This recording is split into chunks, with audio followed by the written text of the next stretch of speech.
আদম সফিউল্লাহ ইন্তেকাল করবে, ডাক দিছে শীষ।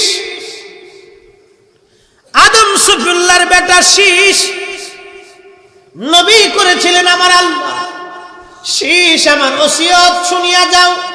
বলেন আব্বাজান কি ওসিয়ত? শীষ রে, একটা জিকির তুমি অধিক পরিমাণে করবে, লা ইলাহা ইল্লাল্লাহ। শীষ বলেন আব্বাজান আপনার কথা মেনে নিলাম, এরপর আরেকটা জিকির তুমি করবে, মুহাম্মাদুর রাসূলুল্লাহ সাল্লাল্লাহু আলাইহি ওয়াসাল্লাম। শীষ ডেকে বলল, আব্বাজান লা ইলাহা ইল্লাল্লাহ তো বুঝলাম, কিন্তু পরের অংশটা কেন বললেন? বলে বাবা শীষ রে শোন, আমি আদম যখন জান্নাতের মধ্যে ছিলাম, জান্নাতের গম্বুজে গম্বুজে, জান্নাতের ঘরে ঘরে, দেওয়ালে দেওয়ালে, জান্নাতের ইটে ইটে, জান্নাতের প্রত্যেকটা পাথরে আর পাথরে, গাছের পাতায় আর পাতায় আমি আদম শফিউল্লাহ এই নাম আল্লাহ নামের পাশে লেখা দেখেছি। চিৎকার করে বলা যাবে কি আল্লাহু আকবার। তুমি মোদের আশার আলো, তাই তো তোমায় বাসি ভালো। বলেন তুমি মোদের আশার আলো, তাই তো তোমায় বাসি ভালো। হৃদয় নামের ফুলদানিতে, হৃদয় নামের ফুলদানিতে গেথে রেখেছি প্রেমের মালা। ইয়া রাসূলুল্লাহ ইয়া হাবিবাল্লাহ, ইয়া রাসূলুল্লাহ ইয়া রাসূলুল্লাহ। কষ্ট হয়? হ্যাঁ বরুড়ার মুসলমান মাইকের আওয়াজ যেখানেই যাক না কেন, মা বোনেরা গভীর মনোযোগ দিয়ে শুনে যাবেন। কথাগুলি বড় দাবি। ওয়াশাক্কালাহু লিউদিল্লাহু ফাযুল আরশি মাহমুদুন ওয়া হাদা মুহাম্মদ। হাসান বিন সাবিত বলি, ইয়া রাসূলুল্লাহ ইয়া হাবিবাল্লাহ, নবী গো আপনি নবীজির নাম আমার আল্লাহ মুহাম্মদ রেখেছে। আল্লাহর একটা নাম আছে মাহমুদ, আরশের অধিপতি আল্লাহর একটা সিফাতি নাম আছে মাহমুদ। এই মাহমুদ শব্দ থেকে আমার আল্লাহ আপনি নবীর নাম রেখেছে মুহাম্মদ সাল্লাল্লাহু আলাইহি ওয়াসাল্লাম। একবার জোরে বলা যাবে কি মারহাবা। শ্রেষ্ঠ নবী দিলাম রে তরিয়ে নিতে রোজ হাসরে, ঠিক কি না? শ্রেষ্ঠ নবী দিলাম রে তরিয়ে নিতে রোজ হাসরে, পথ না ভুলি তাই তো দিলে পাক কুরআনের বাণী। খুদা তোমার মেহেরবানি, সুন্দর ফুল সুন্দর ফল মিঠা পানি, খুদা তোমার মেহেরবানি। এ মুসলমান, আল্লাহর নাম মাহমুদ, মাহমুদ শব্দ থেকে নবীর নাম রাখলো মুহাম্মদ। সুবহানাল্লাহ, কি দামি কথা, কি মজবুত কথা। এবার আপনারা বলেন, আল্লাহ যার নাম রাখে, আল্লাহর পরেই যার মর্যাদা, আল্লাহর পরেই যার উপর ঈমান আনতে হবে, আল্লাহর পরেই যাকে মানতে হবে, আল্লাহর পরেই যিনি ইজ্জতওয়ালা, আল্লাহর পরেই যিনি মর্যাদাওয়ালা, যিনি মাকামে মাহমুদওয়ালা, যিনি হাবিবুল্লাহ, যিনি সাহেবে কোরআন, সাহেবে জান্নাত, সাহেবে হাউজে কাউসার, ইমামুল মুরসালিন, সৃষ্টির মাথার উপরে যার কদম, যিনি এত বড় ইজ্জতওয়ালা, আল্লাহর পরেই যিনি মর্যাদাওয়ালা, আল্লাহর পরেই যাকে মানতে হবে, তিনি আখিরি নবী, তিনি আখিরি নবী, ওই নবীকে তাজিম করার জন্য, ইজ্জত করার জন্য, দাঁড়িয়ে সালাম দেওয়ার জন্য নতুন করে কোনো দলিলের প্রয়োজন হয় না। আমার নবী নিজেই দলিল। কথা বলেন ঠিক? আমার দেশের ভাইরা দলিল চায়, হুজুর দলিল কি? আরে বেটা, কোরআন চুমা দেওয়ার জন্য দলিল লাগে না, কোরআন মাথায় করে হাঁটার জন্য দলিল লাগে না, কোরআনকে ইজ্জত করার জন্য দলিল লাগে না, কারণ কোরআন তো নিজেই ইজ্জতওয়ালা। আমার নবী তাজিম করার জন্য দলিল দরকার নাই, কারণ আমার নবী নিজেই ইজ্জতওয়ালা। আমি দিছি, ভোটাভুটি হয়েছিল, ভোটাভুটি করে আমরা দিছি না, কি কর ভোটাভুটি করেছে না। এক হুজুরি ওয়াজ করতেছে, আল্লাহ কিয়ামত নবীরে মাকামে মাহমুদ দিবে, তবে আমরা দুরুদের কারণে দিব। কি বুঝলেন আপনি? হুজুর কত বড় হুজুর! ওরে হুজুর,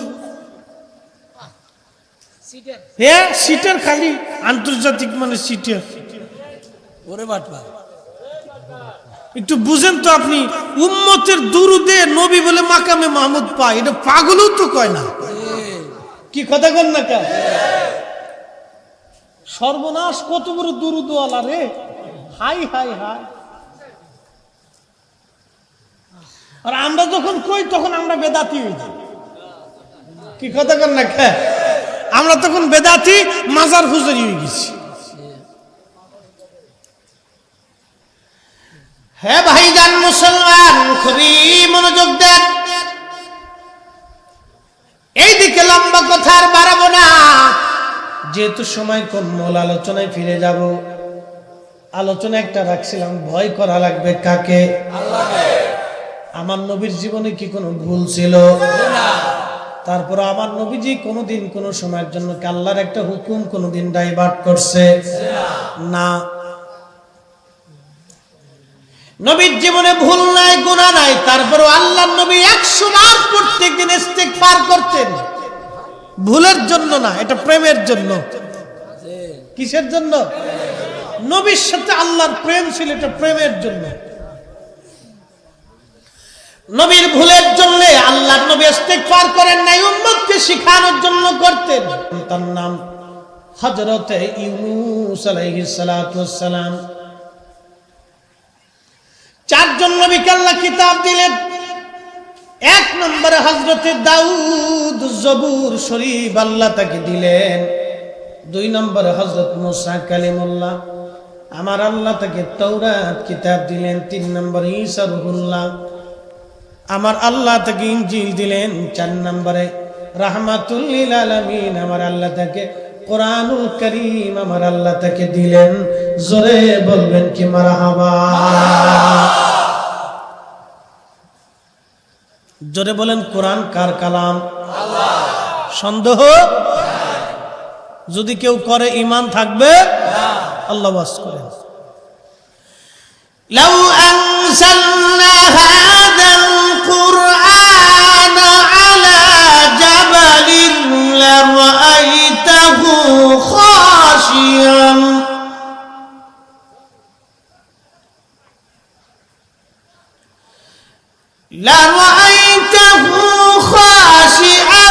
মুতাসাদ্দিআন মিন খাশিয়াতিল্লাহ।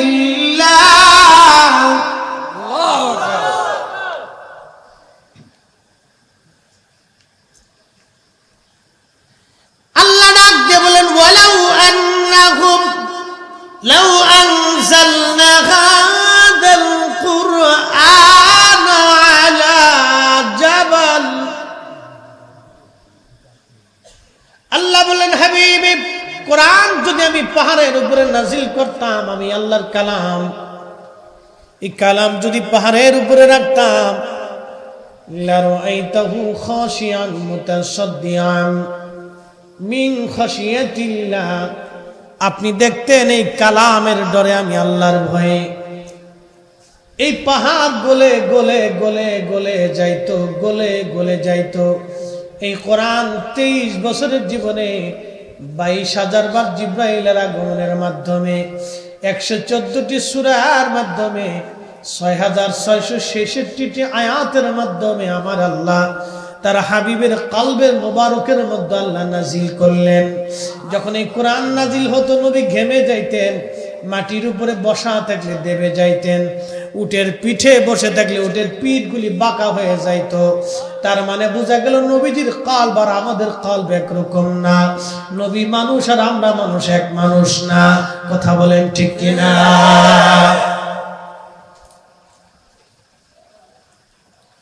ওরা কোরআন পড়ে কিন্তু কোরআন বুঝে না। নবী মানুষ, আমরাও মানুষ, এক মানুষ না। এই কোরআন আমার আল্লাহ নাজিল করলেন তার হাবিবের উপরে। হযরত ইউনূস আলাইহিস সালাম একজন আল্লাহর নবী। বর্তমান ওমান নদীর বর্তমান ওমানের সাগরের পার নিনুয়া নামক এলাকাতে আল্লাহ তাকে পাঠাইলেন। প্রায় সেখানে 1 লক্ষের উপরে মানুষ ছিল। কোন কোন বর্ণনায় 1.5 লক্ষ, কোন কোন বর্ণনায় 1,70,000 মানুষ ছিল এই জনপদে। নিনুয়াতে আল্লাহ হযরত ইউনূস আলাইহিস সালামকে পাঠিয়ে বলেন, ইউনূস তুমি তাদের মাঝে কালেমার দাওয়াত তুমি পৌঁছায় দাও। এই দাওয়াত এখনো আছে, কিয়ামত পর্যন্ত দাওয়াত থাকবে। ঠিক কিনা? খাজা মাইনুদ্দিন চিশতি আজমেরি সেঞ্চুরি দাওয়াত দিয়েছে, তার এক দাওয়াতে 1 কোটি মানুষ কালেমা পড়েছে। কথা বলেন ঠিক? হুজুর গাউসে পাক মহিউদ্দিন আব্দুল কাদের জিলানী আল বাগদাদি আল হুসাইনি রাহিমাহুল্লাহ দাওয়াত দিয়েছেন। অসংখ্য বেঈমান কালেমা পড়ে মুসলমান হয়েছে। অসংখ্য পথভোলা মানুষ পথের সন্ধান পেয়েছে। কথা বলেন ঠিক কিনা? খাজা বাহাউদ্দিন নাশমান বুখারী, মুজাদ্দিদ আল ফিসানি, সিরহিন্দি, ফারুকি, শাহজালাল ইয়ামানি, মুজাররদি দাওয়াত দিয়েছে। কোটি কোটি মানুষ কালেমা পড়েছে। আল্লাহ কোরআনে বলে, ওয়ালতাকুম মিনকুম উম্মাতুন ইয়াদউনা ইলাল খায়রি ওয়া ইয়ামুরুনা বিল মা'রুফি ওয়া ইয়ানহাউনা আনিল মুনকার। আল্লাহ ডেকে বললেন, হাবিব আমার বান্দাদের ভিতরে এমন একদল বান্দা থাকবে যারা মানুষের মাঝে ভালো কাজের দাওয়াত দিবে। ওয়ায়ামুরুনা বিল মা'রুফ, মানুষের মাঝে তারা ভালো কাজের দাওয়াত দিবে। ওয়ায়ানহাউনা আনিল মুনকার, খারাপ কাজ থেকে আমার আল্লাহ ফিরাইয়ে রাখবে, খারাপ কাজ থেকে তারা ফিরাইবে। ও বাজান, আজকের মাহফিল একটা দাওয়াত। এই দাওয়াতের মাধ্যমে আমরা মানুষদেরকে ভালো কাজের দিকে দাওয়াত দিতে ডাকা হয়েছে। কথা বলেন ঠিক কিনা? এটাও আজকে একটা দাওয়াত। এই দাওয়াতের মাধ্যমে মানুষদেরকে ভালো কাজের দিকে ডাকবো। হযরত ইউনূস আলাইহিস সালাম দাওয়াত দিলেন, বছরের পর বছর ধরে দাওয়াত দিলেন, কিন্তু মানুষ তার দাওয়াত কবুল করল না। ইউনূস আলাইহিস সালাম বেজার হয়ে গেলেন, এত বছর ধরে দাওয়াত দিলাম, ওরা দাওয়াত মানল না, তাহলে কি করা যায়? আল্লাহর পয়গম্বর ডাকতে বলেন, ও নিনওয়াবাসী তোমরা শোনো গো, আগামী 3 দিন পরে তোমাদের উপর আল্লাহর গজব আসবে। হযরত ইউনূস আলাইহিস সালাতু ওয়াস সালাম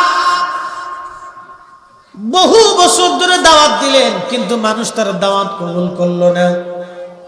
ইউনূস আলাইহিস সালাতু ওয়াস সালাম মন বেজার হয়ে ওই নিনুয়ার থেকে রওনা দিয়ে ইউনূস আলাইহিস সালাম বলেন, ও নিনুয়াবাসী আজকে বহু বছর দাওয়াত দিলাম, তোমরা দাওয়াত মানলে না, তাহলে শোনো গো নিনুয়াবাসী, আগামী 3 দিন পরে তোমাদের উপরে খোদার গজব আসবে, তোমরা রেডি হইও।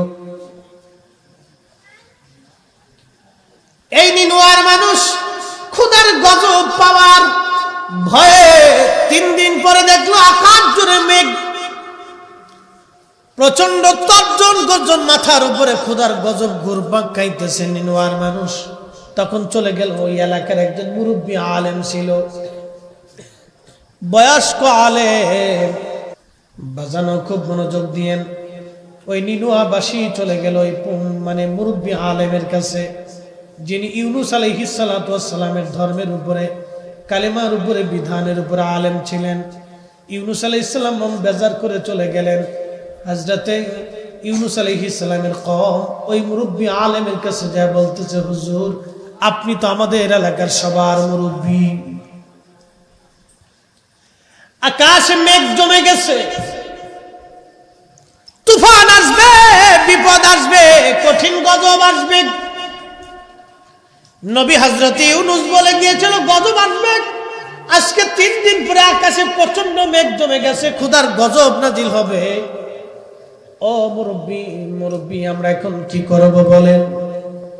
তখন মুরব্বী আলেম ডাক দেয় বলেন, ও নিনোয়ার মানুষ, যদি খোদার গজব থেকে তোমরা বাঁচতে চাও, নবী তো আর আমাদের মাঝে নাই, নবী তো রাগ করে চলে গেছে, নবীর তো আর পাবা না। যদি বাঁচতে চাও তাহলে ঘর থেকে তোমরা বাচ্চা কাচ্চা সহ, মহিলা সহ বের হয়ে যাও, মাঠের মধ্যে চলে যাও। তোমরা তোমাদের উট, দুম্বা, ছাগল, ভেড়া, গরু, ছাগলগুলি, হাঁস, মুরগিগুলি, কবুতরগুলি তোমরা নিয়ে যাও। ওই মাঠের মধ্যে নিয়ে তোমরা বাচ্চা কাচ্চাদেরকে আলাদা করে দাও, মহিলাদেরকে আলাদা করে দাও। তোমরা পুরুষে আলাদা হও, উট, দুম্বা, ছাগল, ভেড়া, গৃহপালিত পশু পাখিগুলি আলাদা করে দাও। এরপরে তোমরা আল্লাহর দরবারে কাঁদতে থাকো। যদি মালিকের দয়া হয় তাহলে এই গজব চলে যাবে, আর যদি আল্লাহর দয়া না হয় তাহলে গজব নেমে যাবে। ওই নিনোয়ার মানুষগুলি সবাই যখন ওই মাঠের মধ্যে যাইয়া বাচ্চা কাচ্চা, সন্তান সন্ততি নিয়া, উট, দুম্বা, ছাগল, গরু, ভেড়াগুলি নিয়ে তারা মাঠের মধ্যে চলে যায়, কাঁদতে লাগলো। পুরুষরা সেজদায় পড়ে কাঁদে, নারীরা সেজদায় পড়ে কাঁদে, বাচ্চারাও কাঁদতে লাগলো। এমনকি কিতাবের মধ্যে আসছে, তাফসীরের মধ্যে আসছে, উট কান্না করে দিল, গরু ছাগল ভ্যা ভ্যা করে কাঁদতে লাগলো, গরুগুলি হাম্বা হাম্বা করে কাঁদতে লাগলো,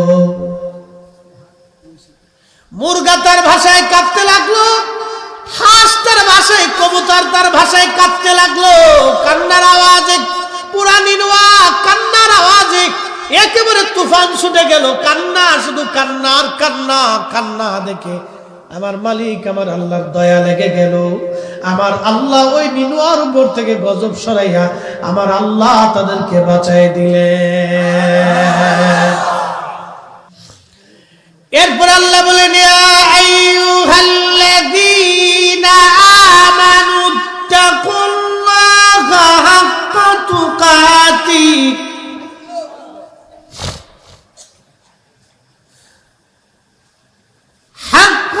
তুকাতিহি ওয়া লা তামুতুন্না ইল্লা ওয়া আনতুম মুসলিমুন।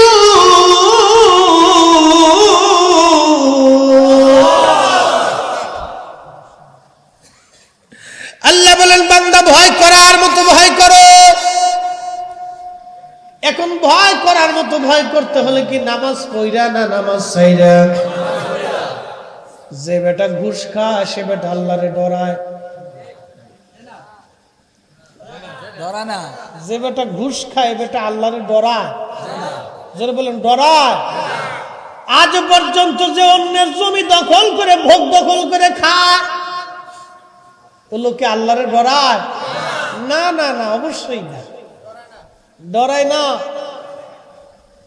ও যদি ডরাইতো তাহলে জন্মের জমিন বুঝাই দিয়ে দিত। ডরায় না, সে চিন্তা করতেছে আমি বহুদিন বেঁচে থাকবো। একদিন মাটির ভিতরে হবে ঘরে, মন আমার কেন বাঁধো দালান ঘর, মন আমার কেন বাঁধো দালান ঘর। আমার দেশের যে নারী বেপর্দা হয়ে রাস্তায় চলে, ওই নারী কি আল্লাহকে ভয় পায়? নারীর চিন্তা আমি তো সুন্দর, সৌন্দর্য দিয়ে দুনিয়াতে বেঁচে থাকবো, সুযোগ নাই। সৌন্দর্য দিয়ে বেঁচে থাকার কোনো সুযোগ নাই। হাসান বসরি চলে গেছে রোমে ব্যবসা করার জন্য। রোম দেশে গেল হাসান বসরি বন্ধুর সাথে। ওই রোম দেশে রাজার সন্তান মারা গেছে। রোমের রাজার সন্তানের কবরের উপরে সুন্দর করে তাঁবু টানাইয়া প্রত্যেক বছর একটা অনুষ্ঠান করে। এই কবরের চারপাশ দিয়ে একদল নারী আসলো। এই নারীরা ঘুরলো আর কাঁদতে লাগলো। হাসান বসরি দেখতে লাগলেন, কি যেন তাদের ভাষায় বললো আর কাঁদলো। ওই সুন্দরী রূপসী নারীরা চলে গেল।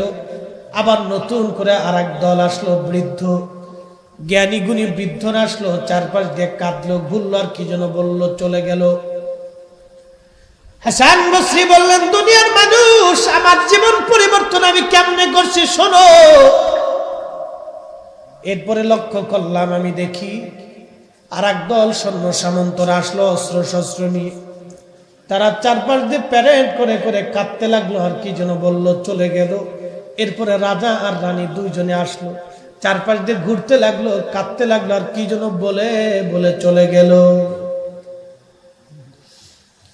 আমি আমার বন্ধুকে বললাম, বন্ধু তুমি তো তাদের ভাষা জানো। বন্ধুরে, তাহলে বলবা কি এই মানুষগুলি কবরের চারপাশ দিয়ে ঘুরে ঘুরে চলে গেল, কাঁদতে লাগলে বিষয়টা কি বলো। তখন হাসান বসরির বন্ধু ডাক দেয়, বলো, বন্ধুরে, এই কবরটা হলো এই রোম সাম্রাজ্যের বাদশার ছেলে, একটা মাত্র সন্তান, তার ছেলেটা মারা গেছে। মারা যাওয়ার পরে এই রোম রাজ্যের সবচেয়ে সুন্দরী মেয়েদেরকে নিয়ে আসা হলো। এই কবরের চারপাশ দিয়ে ঘুরিয়ে ঘুরিয়ে মেয়েরা কাঁদতে লাগলো আর বলতে লাগলো, ও যুবরাজ, সৌন্দর্য দিয়ে যদি পৃথিবীতে তোমাকে বাঁচানো যাইতো, তাহলে আমরা এই রোম রাজ্যের সমস্ত সুন্দরীরা আমাদের সৌন্দর্য দিয়ে হলো তোমাকে বাঁচানোর চেষ্টা করতাম। কিন্তু তোমাকে এমন একজন মালিক নিয়ে চলে গেছে, এমন একজন মালিক তোমাকে নিয়ে চলে গেছে, যার কাছ থেকে এই সৌন্দর্য দিয়ে ফিরানোর কোনো সুযোগ নাই। কথা বলেন ঠিক কিনা? ভাই বন্ধু আপনজনা সঙ্গে তোমার কেউ যাবে না রে। ও তোর খালি হাতে একা পথে, খালি হাতে একা পথে যাইতে হবে মন বেরি।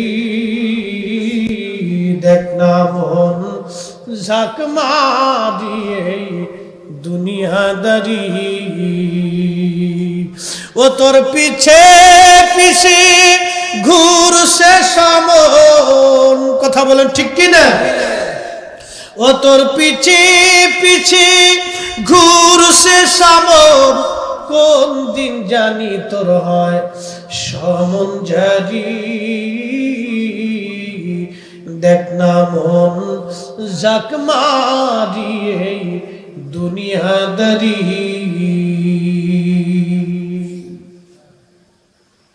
কষ্ট হয়?